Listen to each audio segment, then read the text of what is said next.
நல்ல எடு இங்க பேருங்க அது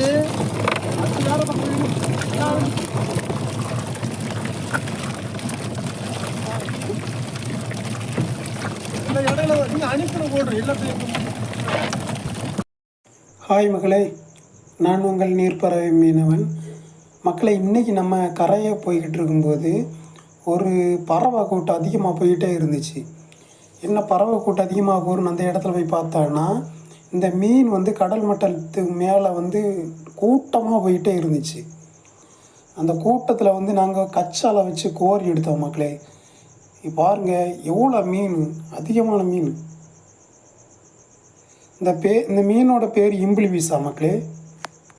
ஒரு சில பேர் இந்த மீனோட பேரை தீக்குச்சி மீனுன்னு சொல்லுவாங்க மக்களே. இந்த மீன் சாப்பிட்றதுக்கு ரொம்பவே நல்லா இருக்கும் மக்களே. இந்த மீன் எப்பவும் கிடைக்காது. இது தூண்டிலெல்லாம் மாட்டாது மக்களே. இது வலையில் அந்த மாதிரி இதில் தான் கிடைக்கும்.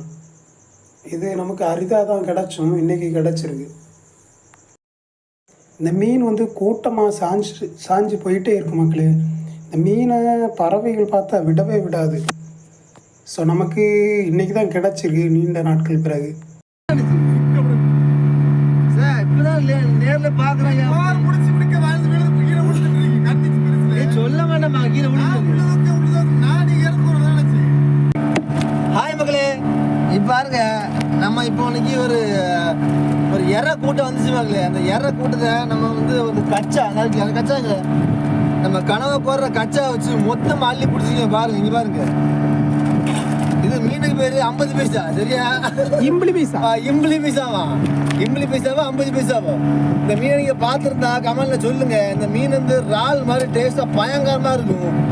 பாருங்க எப்படி இருக்குன்னு இறால் மீன் பாருங்க. இந்த மீன் இந்த மீன் தான் அந்த புல், இந்த புறா மாதிரி பறந்துருக்கு இல்லையா, இது அந்த காவை புல் தான் இந்த இறையை நமக்கு காடி கொடுத்துச்சு. பாருங்க பெரிய கூட்டமாக நாங்கள் நினைச்சே பார்க்கல, அந்த அளவுக்கு பெரிய கூட்டம் இருந்துச்சு. இப்போ அந்த கூட்டத்தில் பிடிச்ச மீனை பாருங்க. நீ எவ்வளோ மீன் இருக்கு பாருங்க. இங்கே மீன் தக மீனை தான் செய்து போங்க. நம்ம வீடியோ பிடிச்சா லைக் பண்ணுங்க, ஷேர் பண்ணுங்க, கமெண்ட் பண்ணுங்க, மறக்காம நம்ம சப்ஸ்கிரைப் பண்ணுங்க மக்களே. அடுத்த ஒரு சூப்பரான வீடியோ சந்திப்போம். இன்னைக்கு தொழில் ஒன்றும் இல்லை.